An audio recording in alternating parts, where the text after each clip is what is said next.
Hey guys, I'm Koko and welcome back to another set of tips for Don't Starve. This time around we're going to tackle the newly released DLC Hamlet.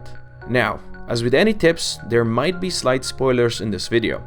So, if you're trying to avoid Hamlet spoilers, now might be the time to stop watching. If you're still here, how about we jump right in? First thing you should do in Hamlet is, well, basically locate the Hamlet, the home of the piggies. Go there and start making that swag piggy money. Picking up poop from the ground is gonna earn you some coins, but anything else, it's a no-no. Explore and learn which piggy wants what.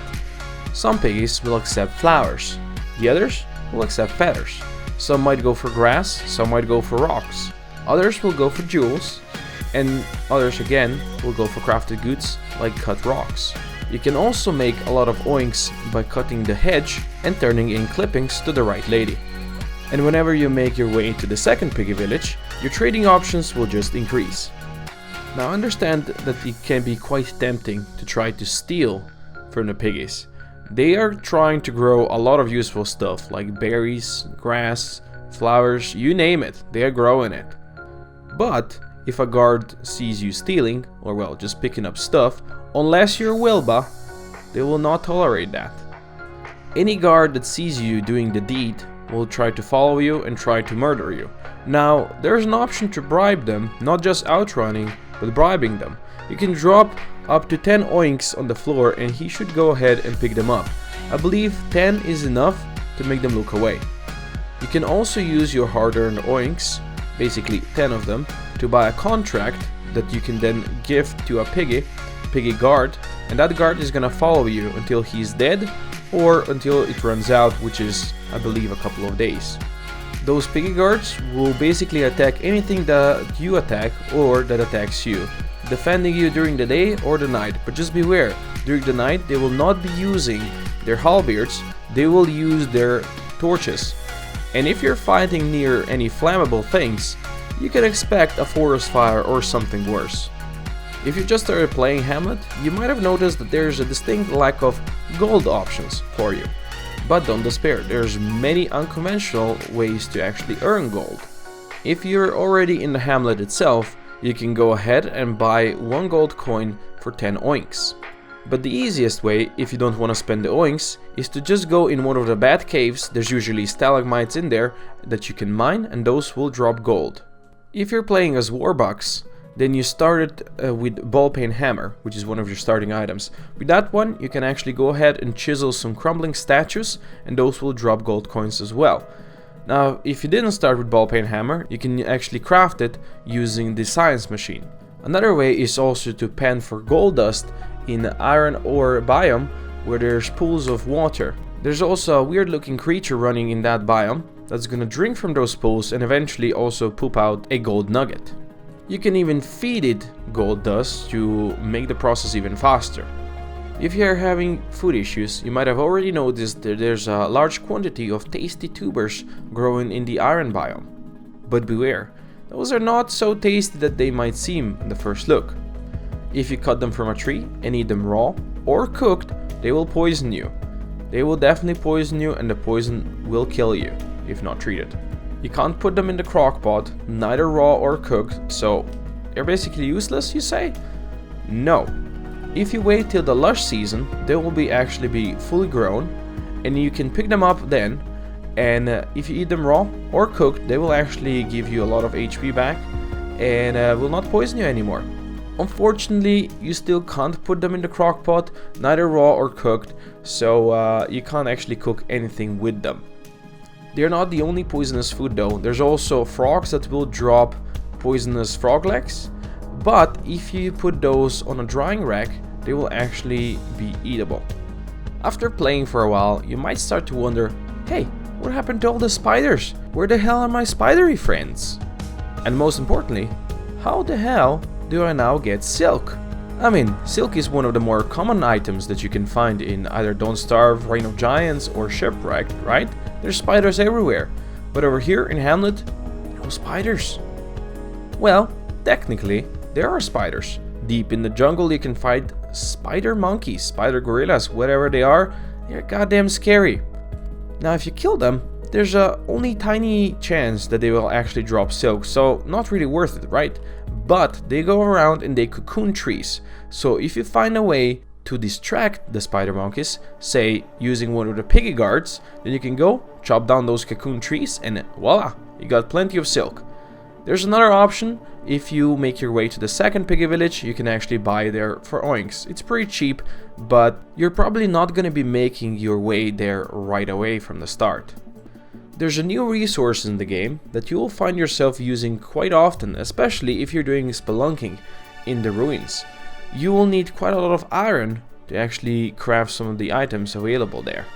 I'm sure you have already found out all about the iron biome, where you can actually find the iron lying about, and also in the Thunder Boys nests.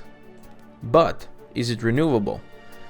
Not really, not in the iron biome, but I'm sure you've seen some iron hulks just lounging around. I'm sure you have seen them. They are big destructive robots.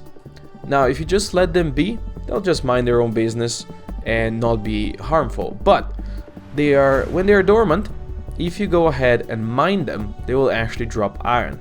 Now of course they're gonna wake up and start chasing you, and you just outrun them. Now when they go back to being dormant, you can go back and mine them again. Just don't destroy them. You can't actually end up destroying them with just mining. So you can go ahead and mine them forever. Basically they are the currently only renewable source of iron on the map. Not the most safe, but definitely renewable. Next, gnats.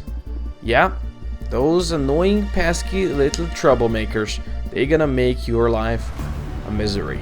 If you come too close to them, they will attach to you, and no matter what you do, if you try to melee them, they will not run away. You can't actually find them, you can't actually kill them.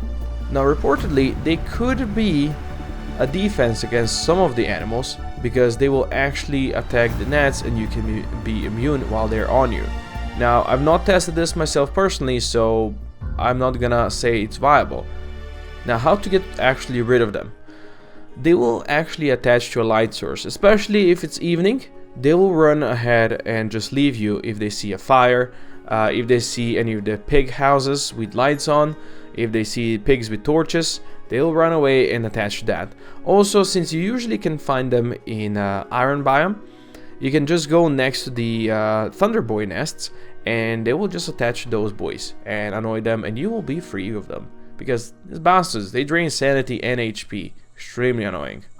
Now, if you survived for at least 11 days in the new Hamlet DLC, you might find yourself in the humid season. The humid season, it's a bit different than the rain season or the wet season or the hurricane season, whatever you want to call it, from the previous DLCs. Now, not just rain and thunder will fall from the sky, there's also sometimes a very, very thick fog. If you're wearing a backpack or any other chest slot, it will actually slow you down and you will be moving at reduced speed. Now there's a way to actually prevent that. You can just remove that item and it's gonna work, but of course you want to have something in your chest slot. So a way to do it is to actually craft a pith hat. Now the recipe for this is in the clothing tab, but it requires cloth. There's no real way to actually make cloth currently in Hamlet, but what you can do is go ahead and hammer the balloon that you crash down with, and that should at least give you one cloth to craft the item. You can also wear the weevil mantle in your chest slot, and that should not slow you down. If you survive the humid season, then you'll find on day 22 you'll be hitting the last season. Hey, hooray, you have done it. Oh wait, this is also called the hay fever season. So you might notice that from the edges of your screen there's gonna be like a green bloomy thing coming at you, a fog-ish area, and whenever it comes right next to your character, you're gonna be sneezing. Sneezing will reduce your sanity and will make you possibly drop an item or two. Not a good thing. So there's a couple ways to actually remove that. You can wear a gas mask. Now gas mask also reduces your sanity, so what you can do is equip it just before you would be sneezing and then put it down again. There's also a different way to do it. You can eat stuff. If you were chopping down any of the tea trees, you will see there's like seed pods items dropping from them. If you eat them uncooked, they will prevent the hay fever for roughly a minute. If you cook them, they will prevent it for a bit more, around 2, 3, 4 maybe minutes, I'm not quite sure, but they will prevent it. There's also nettles. You can eat nettles that will prevent that. And if you actually cook 3 nettles plus another item of food or stick or something, you can make nettle rolls, and those will prevent it, I believe, for the whole day. Now this last tip might be the most spoilerish of them all. So basically, how do you move between the islands? Now in the jungle you will find 4 different entrances to the ruins. Like there's just the basic ruins. In those you'll find your normal statues and stuff and treasures that you can hunt. You can find ruins that have a pig sitting on top. Those ruins will lead you to the second island that contains the pig city, another pig city where the royalty lives. If you find the ruins that have a scale idol on top of it, that will lead you to the third island that contains the fountain of youth and possibly a boss fight. And if you find the idol, the ruin entrance that has the mant idol on top of it, that one will lead you to some cool treasure like pheromone stone possibly. I'm not gonna tell you what that does, that's up to you. There's also a 4th island. That one contains the rock's nest and a rock's cave. And the entrance to that island, there's actually multiple entrances, but the one I'm talking about is through the cave. That cave system, I believe, actually leads you through and to the bat caves, etc., so you can possibly maybe get there using that. That concludes the tips I had prepared for you today. I hope you learned something useful, but of course, there's many more mysteries to solve in Hamlet. So if you have any tips of your own, please don't hesitate to share them with the community in the comments below. But now, thank you for watching.